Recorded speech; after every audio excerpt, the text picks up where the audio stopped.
bienvenue sur ma chaîne Astro Tarotina. Aujourd'hui, nous allons inaugurer une série de vidéos sur les 4 éléments, le feu, l'air, l'eau et la terre. 4 éléments qui sous-tendent, qui sont régis par des lois cosmiques, bien sûr, hein, et qui sous-tendent l'organisation de l'univers. Nous savons que tout est dans les tout et que tout donc est régi par des équilibres bien précis. Mais avant de rentrer dans la description, bien sûr, en astrologie et dans les tarots, comme d'habitude, il y aura une petite surprise à la fin, c'est-à-dire que nous allons faire une incursion dans une autre tradition, dans une tradition d'une autre partie du monde. Mais je ne vais pas vous dévoiler, parce que vous devez regarder la vidéo jusqu'à la fin, j'espère. Donc, avant de rentrer dans les détails, je vous rappelle de vous abonner à la chaîne si vous ne l'avez pas encore fait, de mettre un petit pouce, la clochette, vous connaissez tout maintenant. Vous pouvez mettre des commentaires, écrire à mon email, tout est écrit en bas de cette vidéo. Je ne vais pas vous ennuyer plus avec ça et je vais vous présenter, voilà, un petit nouveau, le mat, la figurine du mat réalisée par Pierre Treuil. C'est la première, je l'espère sincèrement, d'une série de figurines portant sur les tarots. Et vous voyez, le mat est sorti de sa carte à 2 dimensions pour entrer dans le 21e siècle, donc, comme j'aime le dire, en 3 dimensions. Je vous rassure, je n'ai aucune action commercial dans le travail de Pierre Treuil. C'est vraiment un travail extraordinaire et je vous encourage, je vous invite à aller le découvrir sur sa chaîne. Vous aurez tous les détails pour vous procurer aussi cette petite figurine qui nous accompagnera. Donc les maths, par définition, c'est un voyageur de l'âme et de l'esprit et du corps, bien sûr, et il nous accompagnera dans ses découvertes. À partir de maintenant, je vous laisse là, j'espère qu'il se voit bien. Voilà. Alors, commençons ce voyage dans les 4 éléments. Nous partirons, alors, quelqu'un m'a dit que j'ai un ton un peu professoral, mais non, c'est ma façon de parler, c'est tout. Mais enfin bon, nous partirons de la doctrine des 4 éléments qui est élaborée par la philosophie grecque antique et qui est à la base de notre astrologie. Et cette doctrine, ne vous inquiétez pas, hein, ça va être très très rapide, repose donc sur une représentation symbolique et hiérarchisée de ces 4 éléments, je le répète, le feu, l'air, l'eau et la terre. Qu'est-ce que ça veut dire tout ça? Ça veut dire qu'un élément ne peut pas vivre tout seul. Un élément est étroitement lié à un autre élément, comme tout dans l'univers et sur cette terre. Et chaque élément peut se transformer en l'autre. Exemple, bien évidemment, le feu peut effectivement transformer un solide en liquide, peut transformer un liquide en un élément gazeux. Tout comme il existe une compatibilité entre des familles d'éléments. Par exemple, la compatibilité entre le feu et l'air, comme entre la terre et l'eau. Exemple, l'air alimente le feu, le nourrit. Le feu sans l'air ne pourrait pas vivre, et d'ailleurs il meurt sans air, et il ne pourrait même pas s'allumer. De la même façon, l'eau nourrit la terre, lui permet de s'épanouir, mais un excès d'eau fait pourrir les plantes. Donc déjà, c'est là qu'est-ce qui nous fait comprendre que ces 4 éléments devraient vivre en bonne intelligence, collaborer et ne pas se détruire l'un l'autre par des excès ou des carences. Donc ces 4 éléments, comme je l'ai dit au départ, sont présents dans l'univers, tout est dans tout et, bonne nouvelle, nous faisons partie de ce tout. Ce qui signifie donc que nous avons en nous les 4 éléments. Donc, je vous invite à observer l'environnement autour de vous, surtout si vous habitez ou si vous pouvez observer un élément dans la nature et à les repérer. Et aussi à faire une petite méditation, vous centrer et essayer de sentir ces éléments à l'intérieur de votre corps. Car ces énergies, ce sont des énergies originelles qui sont à la base de notre existence et qui indiquent par les biais de l'analyse astrologique et aussi de l'analyse tarologique, notre tempérament et les qualités dont nous sommes faits. Alors, qu'est-ce que ça veut dire cela concrètement? Quand nous avons notre thème natal, nous pouvons analyser, étudier dans quelle mesure ces énergies sont présentes dans les thèmes, parce que chaque signe appartient à un élément, et donc nous pouvons aller voir la position des planètes dans les signes, combien de planètes nous avons dans un signe de feu, d'eau, etc. Et c'est là nous parle de la répartition de ces éléments dans notre thème natal, c'est-à-dire aussi en nous, dans notre existence.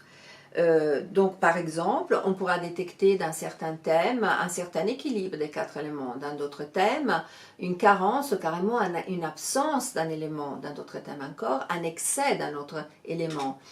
Et tout ça nous invite à faire quoi? C'est-à-dire à parcourir notre chemin d'évolution dans un but qui est celui de se connaître, donc déjà comprendre comment nous sommes constitués physiquement, mais aussi psychiquement, j'arrive à le dire, émotionnellement, les différentes composantes qui sont à l'intérieur de nous-mêmes et qui sont décrites par les biais du thème astrologique, car le but est de trouver un équilibre dans parmi toutes ces énergies. Mais entrons un peu plus dans les détails.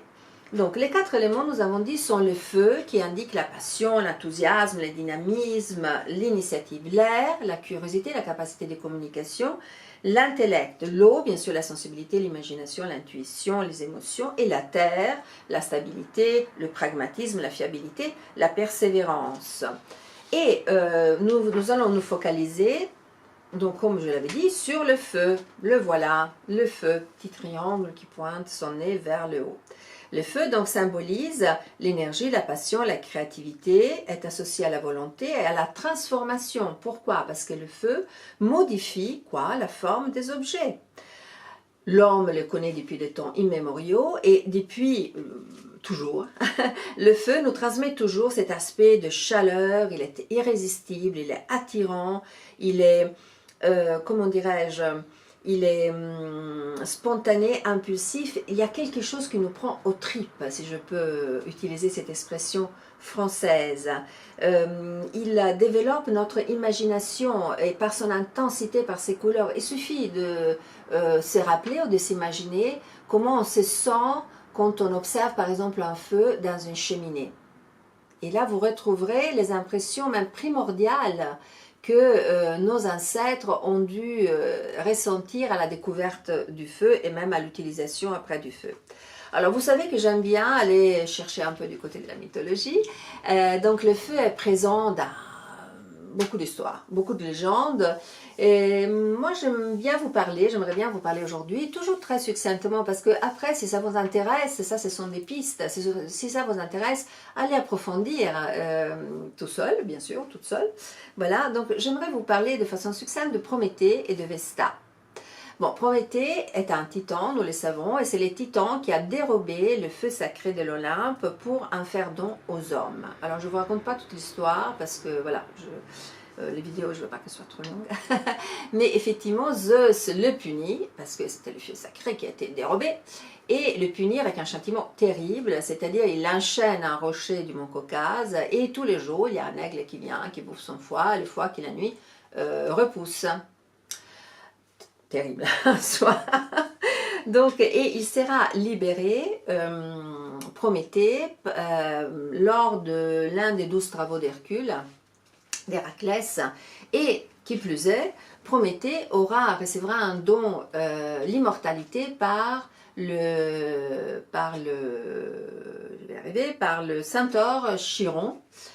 Pourquoi? Parce que Chiron sera blessé, je vous ai raconté ça dans une autre vidéo, est blessé accidentellement par une flèche empoisonnée par Héraclès lui-même, et étant donné qu'il est mi-homme, mi-divinité, il souffre parce qu'il est mi-homme, il ne peut pas mourir parce qu'il est mi-divinité. Donc il est condamné à une souffrance perpétuelle. Et donc il demande à Zeus la possibilité de mourir, et Zeus la lui accorde à condition qu'il lègue l'immortalité à Prométhée. Petite parenthèse personnelle, je vous raconte un peu ma vie.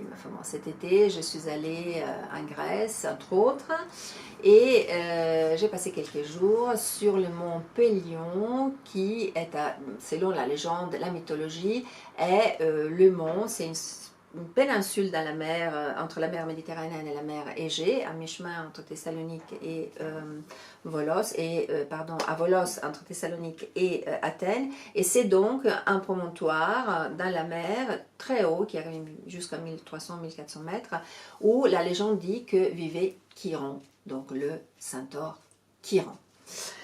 Voilà, petite parenthèse personnelle. Donc, je vous parle très rapidement maintenant de Vesta, d'après les Romains, Hestia, d'après les Grecs. Et pourquoi je pensais à elle? C'est une autre divinité, parce que c'était aussi la déesse de la maison, du foyer, de la famille, mais surtout, elle était la protectrice du feu du foyer.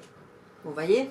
Et selon les légendes, si le feu le feu s'éteignait, que ce soit dans les maisons, que ce soit dans les temples, les pires choses pouvaient arriver soit dans la famille, soit dans la ville, soit dans les pays. Donc, il y avait les fameuses Vestales, qui étaient des prêtresses dévouées, chargées donc d'entretenir, de maintenir la flamme éternelle. Bon, quelques éléments supplémentaires sur notre feu, bien-aimé, donc qui est un élément masculin, yang, actif, extraverti, lié forcément à la fonction intuition, mais surtout à l'identité, c'est-à-dire c'est l'élément que, plus que tous les autres, alimente quoi? Notre ego. Eh bien oui, parce que l'ego est quand même nécessaire pour faire les choses, parce que c'est l'ego qui pousse à l'action, donc à la concrétisation. L'élément feu est lié aussi, bien sûr, au soleil, c'est-à-dire l'idée d'immortalité, bien évidemment, du soleil, et de transformation. Dans la tradition indienne, c'est Agni, et c'est l'âme du monde. C'est la flamme, c'est bien sûr la lumière en même temps, et donc, qui dit flamme et dit lumière, dit illumination, qui dit illumination dit esprit, qui dit esprit dit aussi purification. Donc vous voyez, tous ces éléments qui sont quand même contenus dans notre petit triangle qui pointe son nez vers le haut, le feu. Le feu est aussi, donc, comme je dis, un puissant thaumaturge, c'est-à-dire un puissant purificateur, mais aussi transformateur. Comme le disent les alchimistes, c'est l'élément le plus puissant qui peut transformer les métaux en or, entre autres. En cas d'excès, le feu donne des personnes colériques, très impatientes, une colère qui peut détruire carrément, comme par exemple un feu indomptable. Et en cas de carence, quand on a peu de feu dans son thème natal, bien sûr on parle toujours de ça, cela peut générer un manque de confiance par exemple, et aussi une certaine faiblesse. Donc nos signes de feu maintenant, très rapidement, le bélier, le lion et les sagittaires, les voilà. Sont généralement des signes dynamiques, courageux, passionnés, confiants, pleins d'enthousiasme, honnêtes, sincères, constamment en mouvement et en évolution, et ils se plient difficilement aux règles, ils aiment beaucoup leur liberté. La caractéristique de ces éléments, c'est de transformer leur passion en action concrète. Donc, ils sont liés au concept, à l'idée d'énergie. C'est le feu qui va avec l'énergie. Alors, le feu peut se manifester de différentes façons selon les saisons, dans ces signes, bien évidemment. C'est-à-dire le bélier, par exemple, qui est un signe de début de printemps, donc cardinal. Cardinal, ce sont les signes qui commencent une saison. Il est... le feu donc du bélier, c'est comme une étincelle qui s'enflamme, c'est un élan qui frappe, c'est une éruption volcanique. Le bélier est déterminé, audacieux, amoureux des défis. Défis, c'est les mots-clés pour les béliers. Impulsif, ou alors il peut être comme un soleil qui brûle, une flamme qui brûle, qui dévore, comme chez les lions, qui est un signe fixe, c'est-à-dire c'est un signe du milieu d'été, c'est ça un signe fixe. Les lions est charismatique, désireux d'être au centre de l'attention. Il a une détermination qui le conduit à concrétiser là où d'autres signes s'arrêteraient, par exemple. D'où sa détermination de signes fixes de saison, de milieu d'été. Et puis nous terminons par la flamme du Sagittaire. Le feu du Sagittaire est une lumière qui éclaire dans la nuit, c'est une lanterne qui éclaire dans la nuit, c'est une torche qui illumine et qui transmet de la chaleur, c'est une flamme aussi qui transforme. Moi je le compare souvent à la flamme bleue du gaz, vous voyez, c'est alchimisant.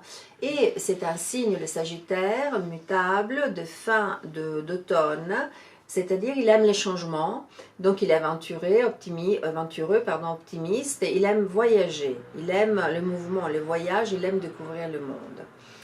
Ces signes de feu sont très impatients. nous avons dit en général.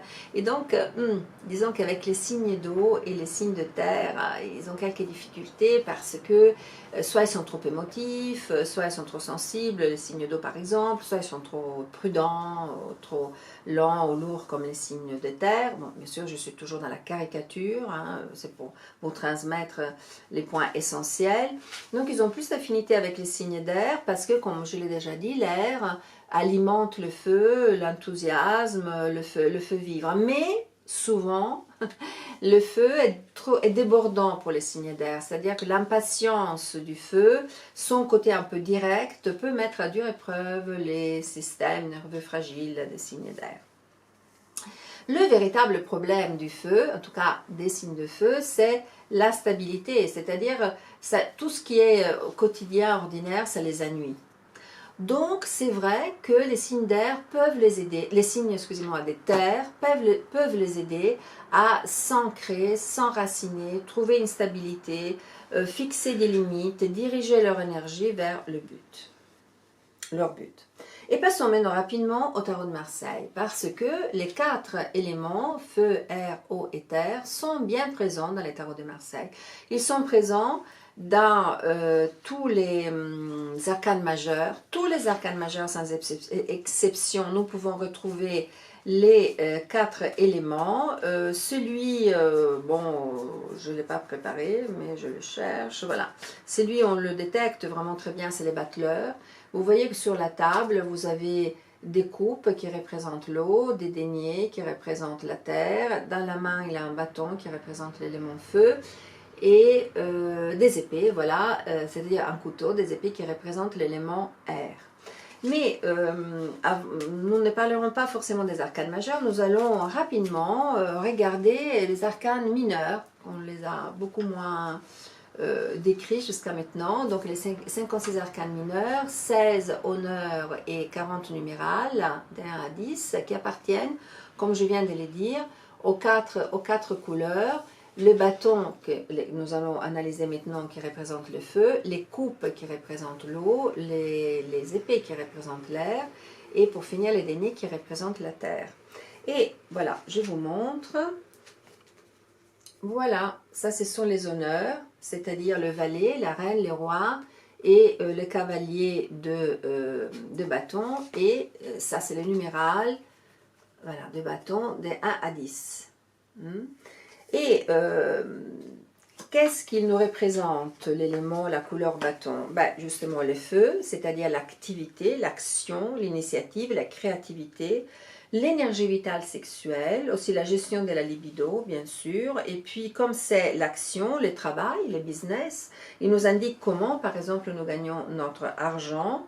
Il nous indique aussi le corps, mais dans le sens de la santé, comment l'énergie circule dans notre corps. Et nous pouvons observer que c'est la seule famille qui regarde complètement vers le futur. Donc, l'action coûte que coûte.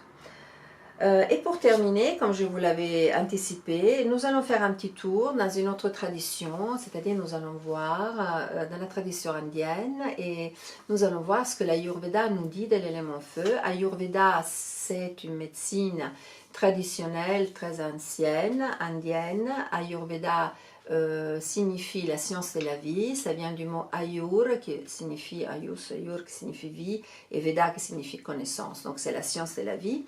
Et dans cette culture, le feu est le 3e élément de l'univers. C'est aussi dans cette culture, et ça ce sont des éléments qui sont transversales, je dirais, surtout dans toutes les civilisations et les traditions que nous trouvons sur Terre. C'est un élément purificateur, c'est un principe de transformation, d'absorption, de digestion, d'assimilation, de métabolisation, et il se manifeste dans le corps à travers la digestion, la chaleur corporelle, ou alors même l'analyse mentale. Donc tous ces éléments-là du feu qu'on retrouve dans cette culture ont été représentés, moi je trouve, d'une façon qui est vraiment très jolie. Encore une fois, je n'ai aucune action, dans l'oracle de la femme ayurvédique, qui est de la même autrice, de la même auteure, voilà, que le livre Femme ayurvédique, femme divine. Et cet oracle, voilà, je vous montre la très belle carte du feu, vous voyez comment elle est belle. Et cette carte, qu'est-ce qu'elle nous indique? Que nous sommes lumineux, lumineuses, resplendissants. Il nous invite à sentir comme le feu nous habite, nous apporte confiance et détermination, comme il a le pouvoir de transmuter notre réalité, nous invite à prendre le temps d'intégrer, d'assimiler les choses pour les métaboliser et les digérer, car chaque chose a des étapes dans son processus et accepter les étapes, bien évidemment. Il nous dit que la transformation est entre nos mains, que nous sommes les créateurs de notre existence, voilà, et qu'avec notre intelligence et notre clairvoyance, nous pouvons tout transformer. Et pour terminer, toujours vous voyez en regardant la carte, cet oracle de la femme ayurvédique nous invite à une pratique que je partage avec vous. Donc, prenez une feuille et sur cette feuille, vous dessinez un beau soleil avec des rayons. Un grand soleil, beau soleil, vous pouvez le colorier. Et puis sur chaque rayon, vous mettez quelque chose que vous voulez transformer dans votre existence. Et puis chaque jour, vous observez les rayons avec la fameuse chose que vous voulez vous transformer et vous visualisez que cette partie-là de votre vie ou cet élément se transforme grâce au pouvoir de visualisation du feu. C'est-à-dire vous mettez cette chose-là au milieu d'un grand feu qui brûle et à la fin, quand vous avez abordé tous les rayons, vous brûlez cette feuille et vous dispersez les cendres dans l'air, dans l'eau ou dans la terre. Et bien sûr, vous vous remerciez vous-même et vous envoyez de l'amour à ce qui n'est plus.